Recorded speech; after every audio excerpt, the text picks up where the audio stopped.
母老虎李月凤推开弟妹的房间一看，人在空中挂着呢，舌头都吐出多长来，哎呦，可把他吓坏了，妈呀一声，转身往屋里跑。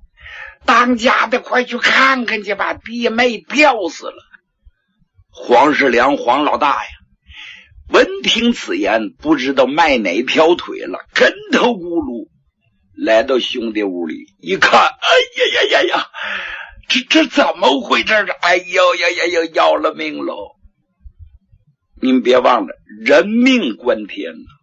说着玩呢，老大扭转回头，用手指着母老虎：“你呀，你就是个坏事的母子，肯定与昨天的争吵有关。你要不胡说八道，我脾气不能那么大。咱俩不打仗，弟妹也不能察觉呀，一定听你胡言乱语。心路一窄，寻了短见了，你有不可推卸的责任。喂，那可两说着，人没做亏心事啊，不怕鬼叫门，肯定他做了那事儿了，没脸见人了。你还说你坑人不浅呐！为今之计，快把人放下来。两口子费劲把弟妹周下来，人已经一点劲也没有了。多长时间了？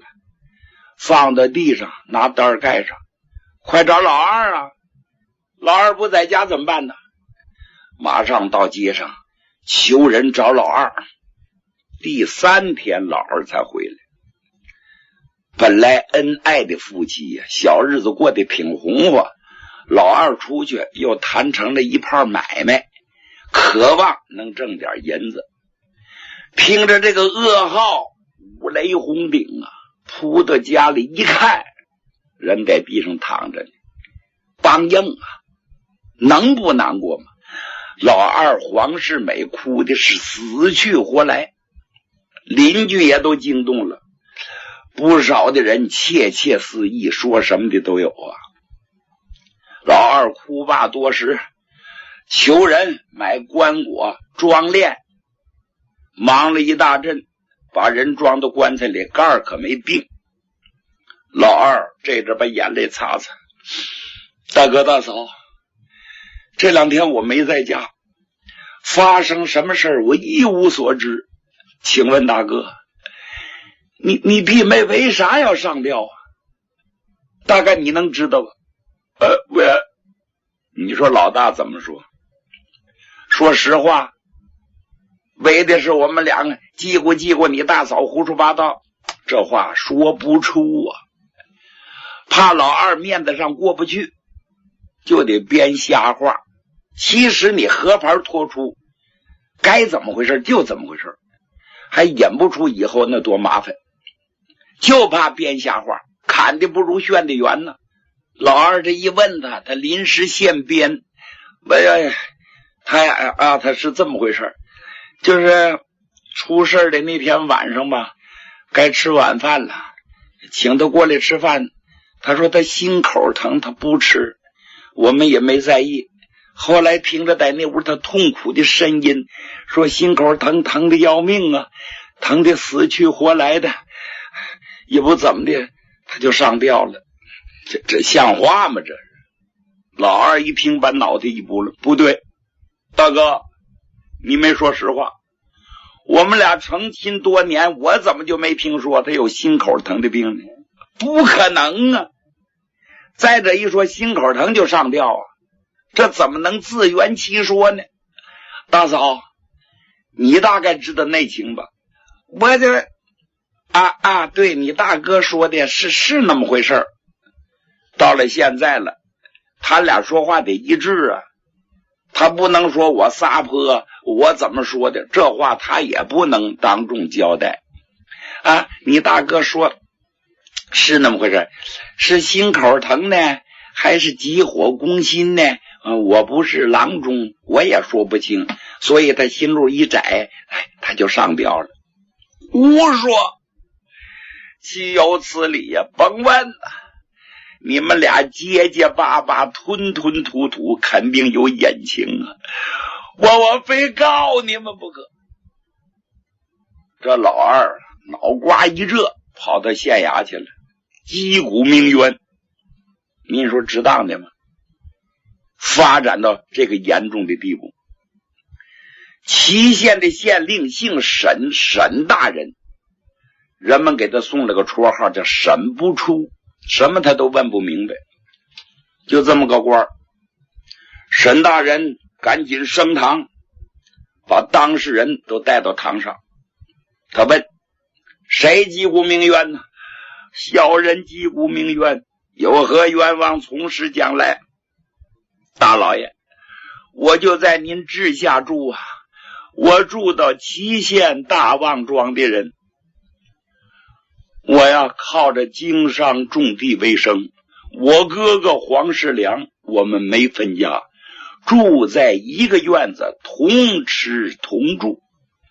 小人5月初5那天外出谈买卖，时过3、4天的光景，我妻子王月英无缘无故悬梁自尽了。您说叫人可疑不可疑？回来我询问当事人，我哥哥跟嫂子，他俩这吞吞吐吐，变毛变色，说的话令人不可相信呐。他说我妻子有什么心疼病，有什么急火攻心，我们是夫妻，我能不了解他吗？他虽然说性情温柔，但是身体挺好，从来都没有病。说的驴唇不对马嘴，一个人的死不是小事，其中必有隐情，恳请老爷做主查明真相，为死者伸冤呢。跪在一旁带黄世良。黄世良两口子都给锁来了。黄世良赶紧跪倒了，参见大老爷。你叫黄世良？是。你弟弟把你给告了。怎么回事？怎么他不在家，你弟妹就悬梁自尽了？肯定得有原因。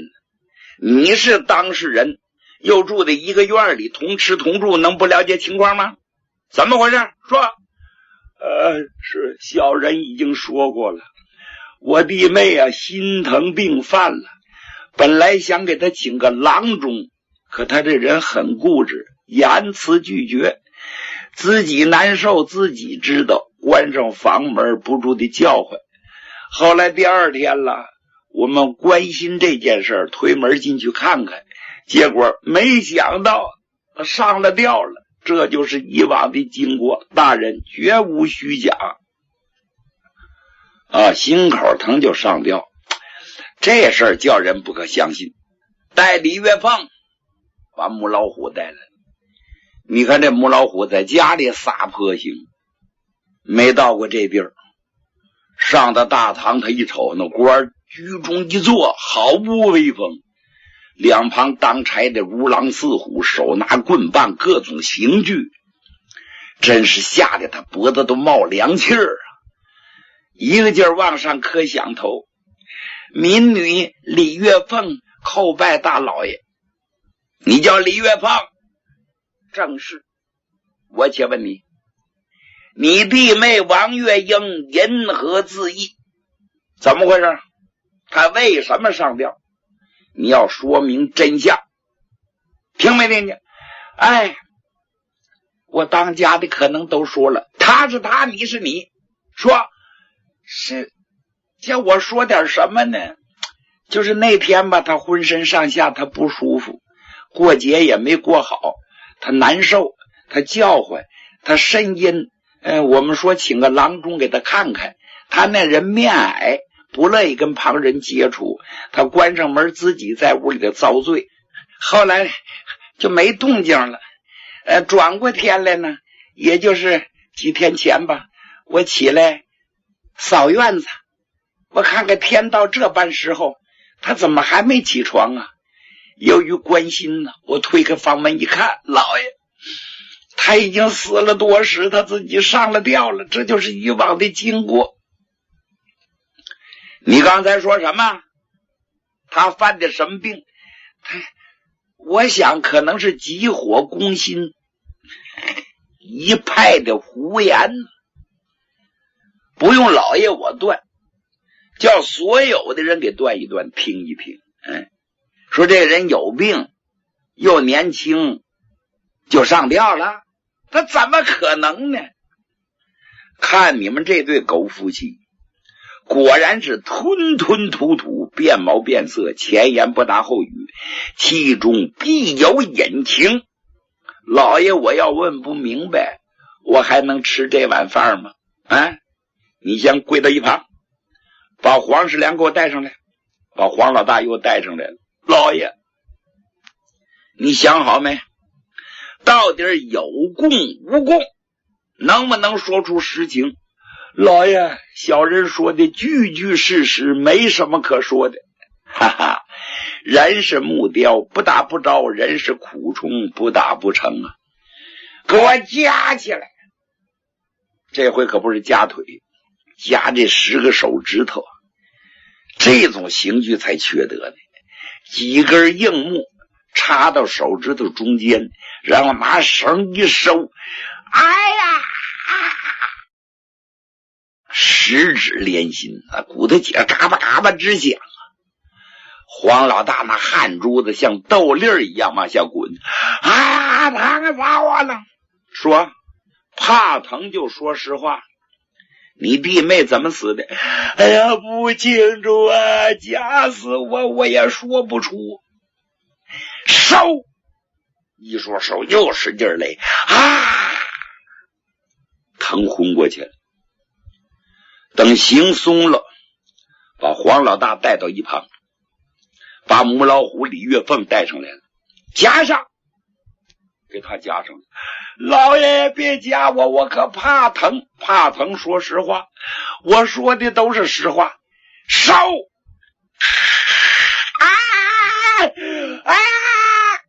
收，再收！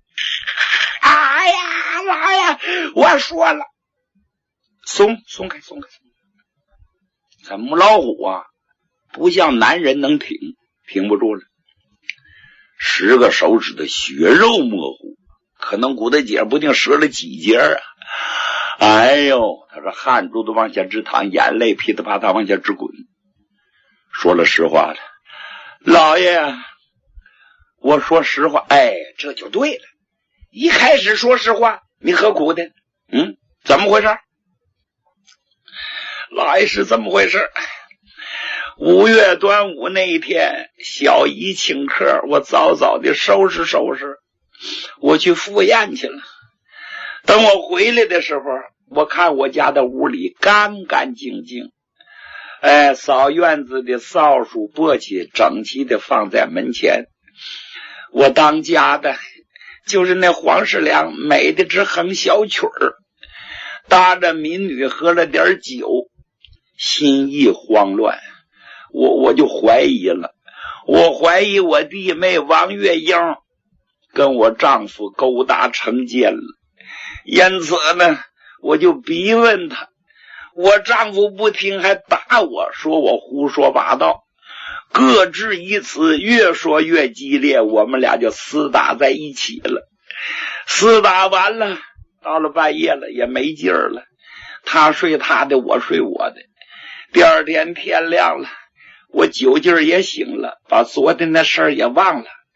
该着我收拾院子，我去收拾院儿。那我一看我弟妹的房间，房门紧闭，一点动静也没有，就产生了怀疑。又过了一会儿还没动静，我就推门看看怎么回事。一看那悬梁自尽了，我们赶紧把老二姐就找回来了。这就是以往的实情，大老爷，信不信由你，你就打死我夹死我也是这么回事啊！你看这不得了吗？这点事儿你为什么不早说？我一时的糊涂，请大老爷开恩啊！走！李月凤啊，你不糊涂，你现在刚说了一点儿，其中还有隐情。是不是你丈夫一贯行为不端？你是否全都掌握呀？你丈夫跟你弟妹究竟有无奸情？因何不招？冤枉老爷，没有的事儿。我那是吃醋，我那是胡说八道，没有的事儿。一会儿再加上你，我看看你招也不招。押下去，把黄世良带上来。这么一会儿折腾了几次啊？黄老大来到上的叩头。黄世良啊，你铁嘴钢牙，你还真有点主心骨。方才你媳妇儿都说了，你还不招吗？不要再胡编了，究竟为了什么？把这事儿一抖了。黄老大一看，干脆说实话吧，把事情的经过都说了。本来这事儿就拉倒了，这官还揪住不放了。我没问你这个，就你们两口子一打仗，那就自杀了，怎么可能呢？说的太简单了，3岁小孩都不信。我且问你，你跟你弟妹有没有奸情？是不是事情败露了，让你媳妇儿抓住把柄了，所以王月英才悬梁自缢的？有没有这事？没，老爷嘴下留德呀。我虽然没读过多少书，我也懂得人情道理，那种禽兽的事情我怎么能做呢？无有此事，老爷开恩。真挺能白话，不给你上刑，你焉能老老实实招供？给我加上，这回加的双腿。您说这官哪有这么干的？不问青红皂白，上了一样刑具换一样刑具，什么人也受不了。黄世良是死去活来呀，最后挺刑不过，违心的招了。老爷别打了，我跟我弟妹的确有奸情啊，你说冤不冤？好了，好，停止上刑，把你和你弟妹王月英通奸的经过据实的说来，怎么回事？这下苦了黄世良了，就在这跪着瞎编吧。这真的假的一听就听出来，瞎编什么样？驴唇不对马嘴呀，又挨了不少的板子和鞭子。到了后半夜，总算把这供词串联起来了，也签字画押了。官儿这才满意，收监，把黄老大收监了。李月凤也不能放他，也把他收监，叫官婆看着，让黄世美回家了。这回好，黄世美回到家里懊恼万分，一琢磨是真的吗？我媳妇的为人我还不知道吗？怎么能跟我大哥通奸呢？本来我想讨个公道，洗刷我妻子的名声，这回可好，弄假成真给串在一块儿了，说不清道不明啊！我媳妇儿死了，背口黑锅，我还戴上绿帽子了，这能是真的吗？哎呦，我这官儿怎么问的？但是翻不了案了。这祁县的县令啊，也反复斟酌这案子，觉着有点漏洞，又一想算了，他都招了就得了呗，这叫情去命不去。老爷我一天的事儿太多了，哪有功夫为这件事纠缠呢？在监狱先搁着吧，过2天心情好了再给定案。哪知道这案子一拖就是2年呢？您说这当官的负责任不负责任？那儿都屈死了，受的是什么罪？他有吃有喝的，坐着大轿出来进去的，自然不着急。2年没下结论。偏赶也巧，4弟仁宗驾前的监察御史包拯、包袭人视察河南祁县，黑老包来了。当时的包大人还不是丞相，官拜监察御史，专门管官的，到河南一带来视察。祁县是个重点，因为这块的案子太多，上告的人也特别多。包大人就纳闷，这祁县告状的人怎么这么多呢？跟这块为官的县令有直接的关系啊，所以到这儿来的。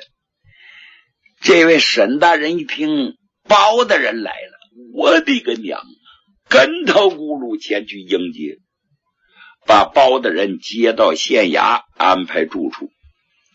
当天晚上包大人没睡觉，把他的积案提出来，桌案上放了2大摞，包大人是认真审查。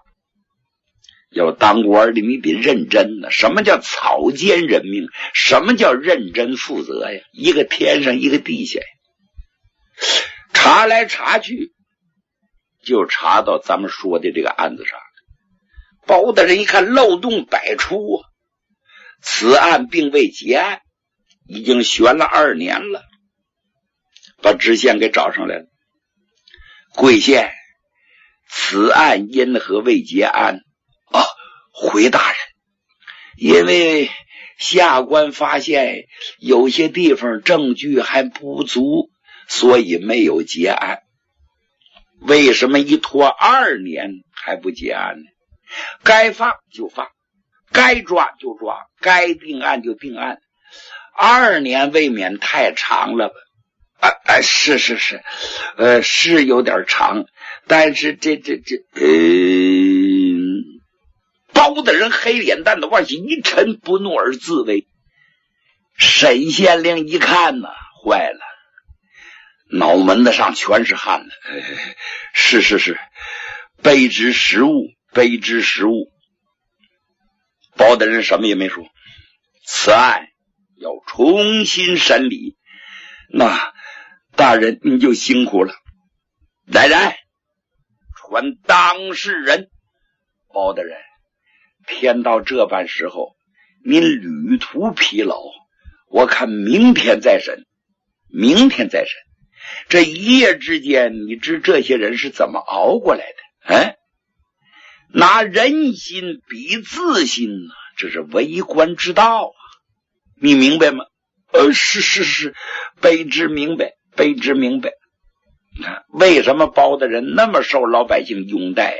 就因为这个，太认真了，马上升了堂了。当差的倍加精神，因为包大人升堂，谁敢马虎？大堂之上灯火辉煌，严肃威武。包大人居中而坐，知县站在一旁，把黄世良给提上来了。黄世良啊，都变了俩人了。哎呀，心里抱着一线希望，冤沉海底。见着包大人，我要倾诉前情。